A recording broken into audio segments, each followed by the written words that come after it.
Welcome to How to Split a Toaster, a divorce podcast about saving your relationships from True Story FM. Today, we're talking about your toaster's next gig, representing the best intentions of the smallest waffles.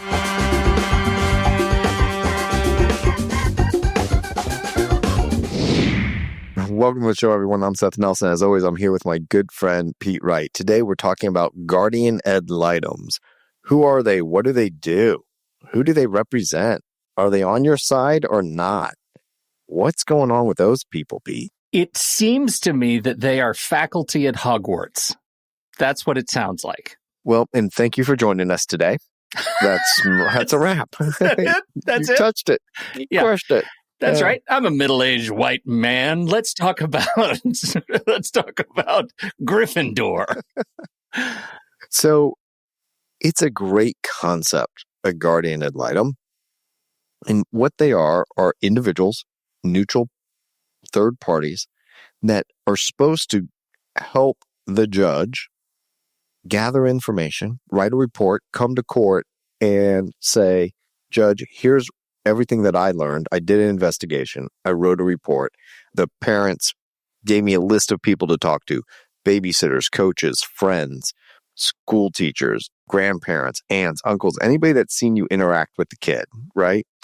And here's what I think is best. Maybe they reviewed medical records. Maybe they reviewed school records. They talk to the child. They go to the home or the park or the zoo and they watch the parents interact with the child.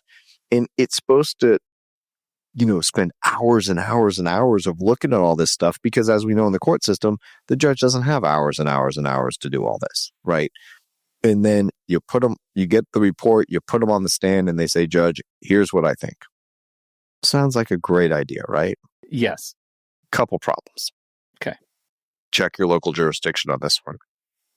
In Florida, the evidentiary rule called hearsay still applies to a Guardian Ad Litem. Okay, you're going to have to detail that. We all know the word hearsay as people just use it in normal day life. But in the legal world, hearsay is a specific evidentiary objection. And that is, if I ask you as the guardian, Pete, what did little Johnny's teacher say about how he's doing at school? The other side can say, objection, hearsay. And here's what that means. I'm asking you what someone else said, right? So that's an out-of-court statement because I'm asking you what that teacher said, not in the courtroom, outside of the courtroom. And I am offering it in court, because we're sitting in the courtroom now. Here's the trick. To prove the truth of the matter asserted. Sidebar, please. Counselor, if I'm the Guardian Ad Litem, am I not operating as an agent of the court? Yes, you're appointed by the court with a court order. So why am I subject to hearsay? If I heard the teacher and took down that report of what the teacher said, why is that suddenly hearsay? I do not understand. Right. Because the law doesn't make sense in this area. Oh, good. Okay. So it's not just me. It's not just you. The Guardian Ad Litem is not deemed to be an expert. And if you're an expert, let's say you are an expert in appraising real property. You rely on hearsay in gathering your report, in gathering all the information you need to do an appraisal. Because what does an appraiser do? He looks at comps, other properties. He goes through the public record. He looks at all this stuff, right? Those are all out-of-court statements that he's relying on for his or hers ultimate conclusions. So what's different about the Guardian? They're not deemed experts in Florida family law. Experts in what? What would they be expert? Listening? Right. Helping children, what they're asked to do, right? Yeah. So there's a push in Florida family law to say that a guardian should be allowed to rely on hearsay and bring that to court. Because this obviously does not make sense. It makes no sense. Okay. Yeah. And the reason why I'm dealing with this up front, remember, out-of-court statement offered for the truth of the matter asserted. So when I ask you, how is Johnny doing in school? I'm asking you to say, oh, he's got A's, he's got B's, he's got C's, he's got D's. And I'm asking the court to believe that. I'm offering that information for the truth of the matter asserted. Okay? Now, I'm just going to give people a little evidentiary trick here.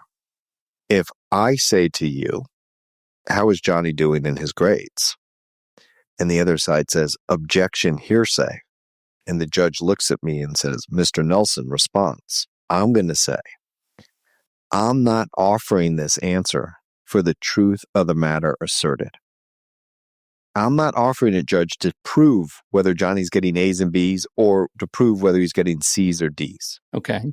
Judge goes, well, why do we care then? I'm going to say, I'm offering it for the effect on the listener. And you say, he has D's and F's. And then I say, what did you do next when you heard that? You say, I advised to get a tutor.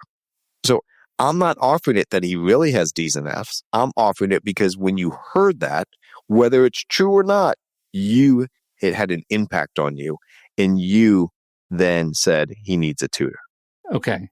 You with me? Well, I'm with you in I'm with you in practice and maybe not in concept, right? What is for whom is that statement made? The judge? Yeah. It's made because it was a question in court by a lawyer and you're a witness and you have to answer. And ultimately, it's for the judge because I'm trying to prove my case. They're trying to prove their case. Okay. Right. So now people are like, we just spent 5 minutes talking about a guardian can't do anything. Yes. Now, there's exceptions to the hearsay rule. There's a lot of them. One of them is called a party opponent. If you're getting a divorce, you can say what your wife said or what your husband said, because they're a party opponent. So they're the other side of the V. Right. So as long as you're talking about people who are involved directly in the case, you can say what you heard. Exactly. If you're the litigants, you can say what they said and okay, no problem. But the kids are not litigants, so you don't get that privilege. Exactly. So that's why people are like, well, it's hearsay. Well, yes, it's technically hearsay, but there's an exception to the rule and therefore it's admissible. Okay. So in Florida, and I spent a lot of time on this because we're in Florida, before you go after a guardian ad litem, you need to check with the other side to see if they will agree to waive the hearsay objection, because otherwise you're wasting your time and money. Because everything that you do is going to be hand waved away as hearsay. Except talking to the parents, because they're party opponents. Which means when they look at a document, the kid's report card, that's an out-of-court statement. It's a report card. It's stating what his grades are. They can't even come in and say he's got A's and B's. Now, wait a minute. Doesn't that, if it's an official record of a school, can't that be entered as evidence? It could be, but you have to call the record custodian of the school and then you get it in and there's a hearsay exception for that. So yes, you can get it into evidence, but if you don't put it into evidence, they can't testify about it. So you have to get every single document into evidence. But then remember, they've already written their report because under Florida law, it's due like 20 days before this and that. There's all these rules. So the report's written. So you have to get everything into evidence on the guardian ad litem first that they relied upon. And then when you get the report in, they're going to say it's hearsay. And you're like, no, judge, nothing in here is what anyone else says. They only are going based upon the documents that are already in evidence. It's tedious. Yeah. Okay. Can we back up for just a hot second? Yeah. Can you explain the circumstances under which you would find a guardian ad litem should be appointed in a Florida custody case? Perfect. That's right where I was going. Okay. It's almost like we planned it, but we didn't. Okay. So here's the deal. Why would you use a guardian when you need them? Okay. So assuming you can get the hearsay done, this is where you have information and both sides are just saying, no, it's her fault. No, it's his fault. Typical example, 14-year-old child not going over to mom's. Mom says, it's all dad's fault. Dad's not making her go. Dad's bribing her with this. Maybe, let's do it this way. 15 and 6 months, promised her to buy a car. Yeah, right. Right? Like, does all this stuff, it's dad's fault, dad's fault, dad's fault. Dad's going to say, I can't get this kid to go. this kid's pissed off at mom for X, Y, and Z. Can't do it. Not getting it. It's not happening. Every interaction they have ends up poorly. So how do we know? We could bring the kid in. Judges hate that. And remember, in Florida law, there's 20 different factors. One of them is, do you shield the kids from litigation? Okay, well, you bring the kid into litigation. That's not shielding them. You are not shielding them, yeah. Another one is the kid old enough or mature enough to have a preference? So those are in counterbalance with each other. So you get a guardian to go talk to the kid and be like, what's going on? Right? Do you find in your relationships with guardians in these cases, do you find that the guardians do get someplace with the kids? Yes. As a trusted third party? Yes. And that is a skill set in and of itself, because even though the parents aren't supposed to talk about the litigation, they're going to have to say, hey, there's this person called a Guardian Ad Litem that's going to come talk to you to hear what you have to say that represents you. Because in what way do you interact with the kids, right? As the attorney? Never. Okay. That's an important distinction. I have never spoken to a child in a custody case. Right. Never. Because notoriously, you're known as just hating children. Well, exactly. Especially my own. Absolutely not true. Okay, so that's an important distinction, that it's the Guardian Ad Litem can develop an important trusted relationship with the kids. That's right. And they do it fairly quickly. And sometimes it takes some time, right? And then you want to meet the kid out of the office. You don't want to always meet them at the Guardian Ad Litem's office. Because some of the guardians will be mental health professionals. Some might be lawyers, right? So you go to a law office. When does a 14-year-old ever walk into a law office, right? That can be intimidating. So you got to build up the trust, and these guardians are really good at it. And then sometimes they'll exchange phone numbers and let them text and communicate with kids, let them know they're there. But they make clear, I'm here to hear what you have to say, see if we can solve any problems, so to speak. But really, I'm here to tell the judge what I think is best for you. But you get a voice. You get to tell me what you think is best, but I might challenge you on some of that. I never want to go to mom's. Well, let's talk that through. Have you tried this, and this, right? Some of what you're saying describes a relationship that I might expect a kiddo to have with a therapist. Yes, but the therapy is protected communication. With the guardian, it's not. Okay. Right? If a child is going to a child psychologist or mental health professional for counseling, that's all protected. You don't get that, right?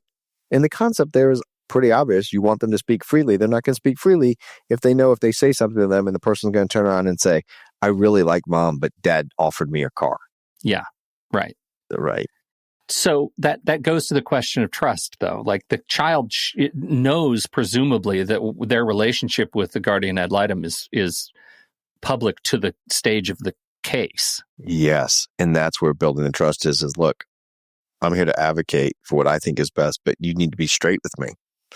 But the guardian also watches the interaction with the parents and talks to the parents and sees all the filings and what they say and all the depositions, and they review all of it. And they'll say to us as the lawyers, because they'll meet with us before they give the report and say, yeah, dad's the problem. He has manipulated this child, and mom then negatively reacts, and then it is the conflict, and the kid hates conflict.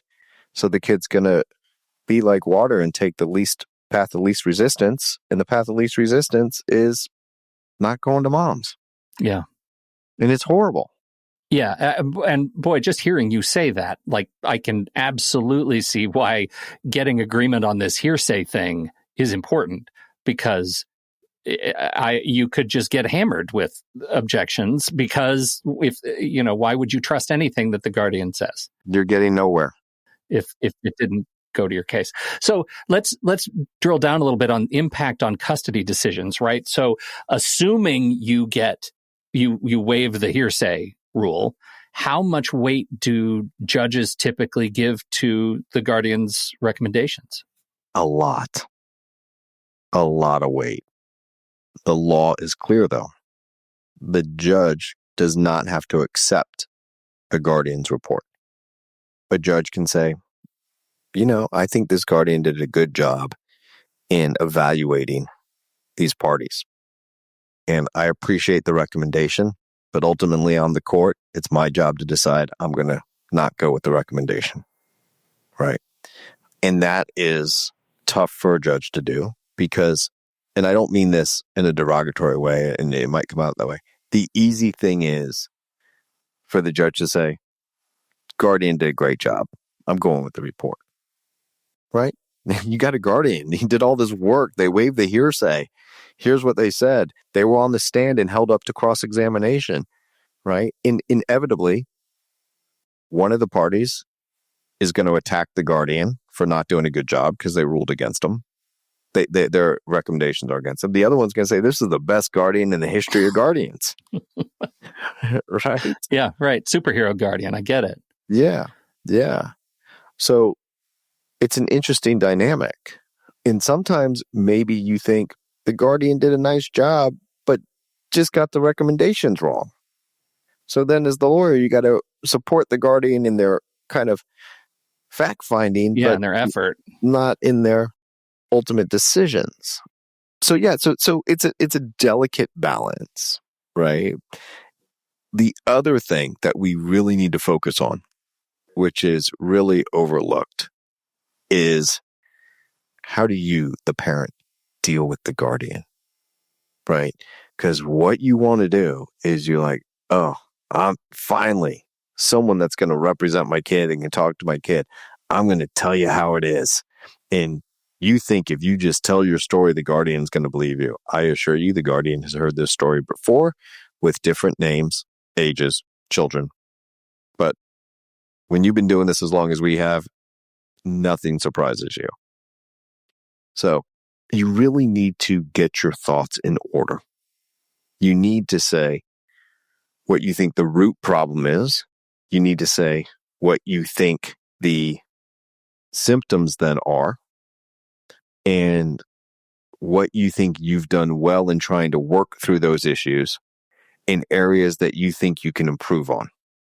Because you've got some responsibility here. Because no one's perfect with dealing with a soon-to-be former spouse or former spouse when you got to get a guardian involved. There's tons of communications. There's tons of text messages or our family wizard message or talking parent messages where you're saying stuff you shouldn't be saying, either to the other parent or to the child, or your social media post. Oh, yeah.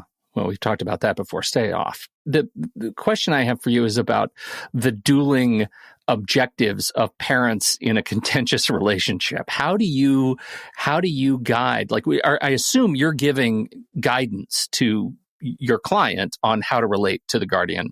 And what happens when you know the case and you realize, I think they're going to make a bad impression on the guardian when they talk to them? What does that sound like? Oh, exactly what I just said. I'm going to sit my client down and say, here's the problem. Your heart is right. Your mouth is wrong, right? You're coming from all the right places, but the way you're saying it, it doesn't sound like it. Okay. Right. This is not about how bad a dad is, right? This is you saying, here's what I think the issue is. Here's how it manifests itself. Here's how I try to deal with it. Here's some mistakes that I've made. Here's where I think I've done well, but it didn't have the desired result. And all of those are going to be communications. It's all going to be communications. There was a doctor appointment that dad unilaterally set and did not tell me. I didn't find out about it until I got the statement of benefits in the mail that said my child had X. And I went on a text message and I shot him a picture and I called him all sorts of names because I was frustrated. That was wrong of me, right? As opposed to saying, hey, I got this statement of benefits. I don't recall us discussing going to this appointment, and I didn't see it on the shared calendar.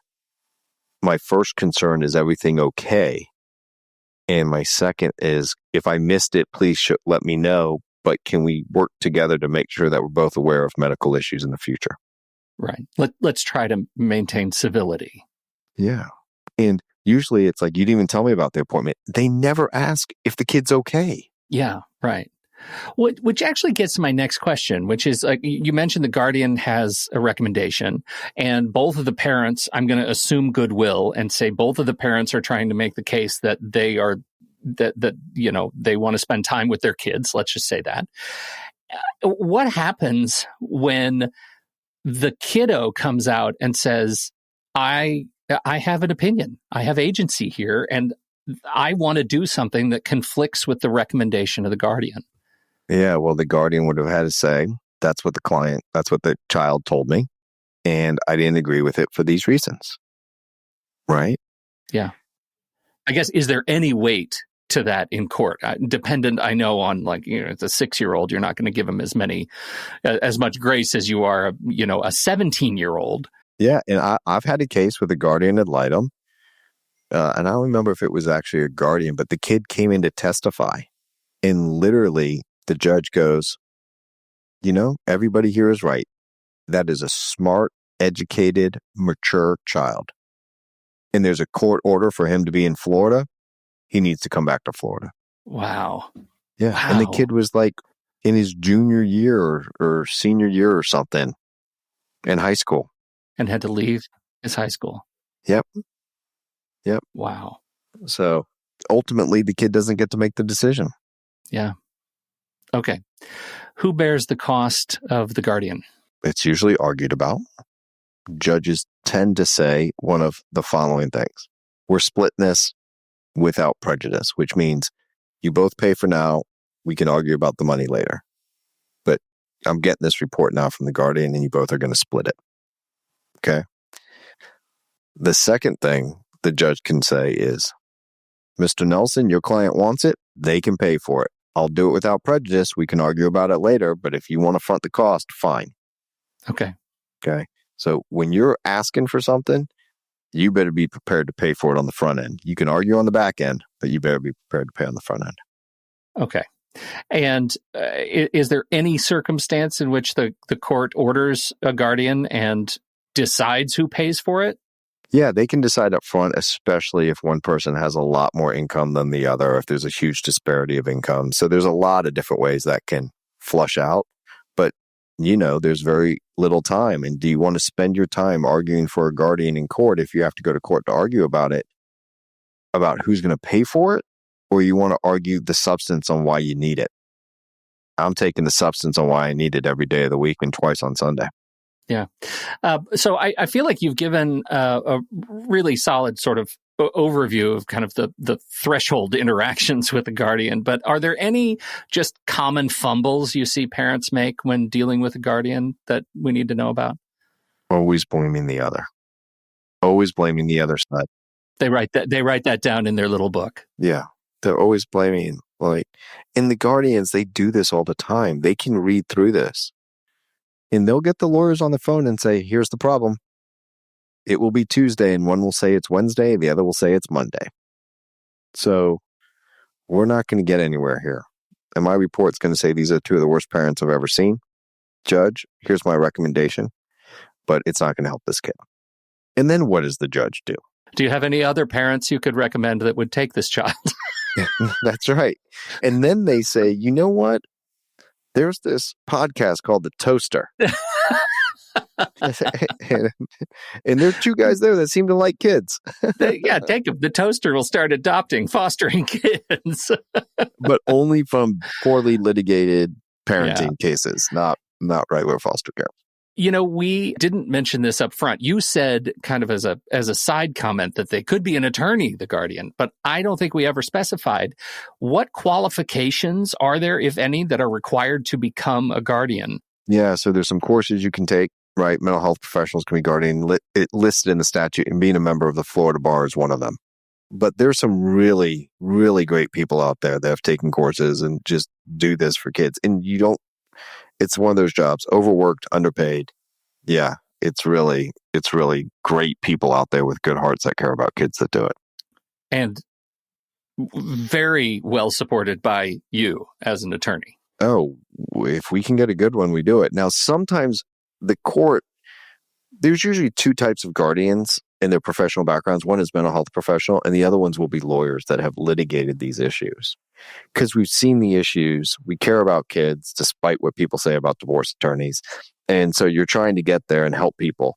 And it's really interesting to me because when you talk to a lawyer, what they can do is do the analysis on the factors that the judge is going to do. They can see how it's going to play out in court, right? And they know the weaknesses of the case. They know the weaknesses of the parents. They know the weaknesses of their own report. And they'll say, yeah, judge, I didn't really get everything I needed from mom because every time I asked for something, mom stonewalled me. And if I can't get it, I'm siding for dad. Or, these dads, moms that I'm using are interchangeable. So those are kind of the backgrounds. The mental health sometimes is really good at identifying the problem, but people usually go into mental health treatment to help people come together. And ultimately, this is an adversarial position. And so sometimes they're a little bit kumbaya-ish. Like, if they could just get along, well, no shit. Yeah. Like, of course, if they could just get along, we wouldn't be here, right? So it's not that they're coming from it being naive. They just see the path if the parents would take the steps to get along. Where sometimes I think that's a distraction, where sometimes the lawyer's like, this is what I think is best for this kid, and here's why. Right? They're kind of more firm about it. Matter of fact. Yeah. It's not right or wrong. It's just a different approach. Super useful, Seth. Well, thank you. Thank you, everybody, for downloading and listening to this show. We sure appreciate your time and your attention. On behalf of Seth Nelson, America's favorite divorce attorney, I'm Pete Wright, and we'll see you next time right here on How to Split a Toaster, a divorce podcast about saving your relationships. How to Split a Toaster is part of the True Story FM podcast network, produced by Andy Nelson, music by T. Bless and the Professionals and DB Studios. Seth Nelson is an attorney with NLG Divorce and Family Law with offices in Tampa, Florida. While we may be discussing family law topics, How to Split a Toaster is not intended to, nor is it providing legal advice. Every situation is different. If you have specific questions regarding your situation, please seek your own legal counsel with an attorney licensed to practice law in your jurisdiction. Pete Wright is not an attorney or employee of NLG Divorce and Family Law.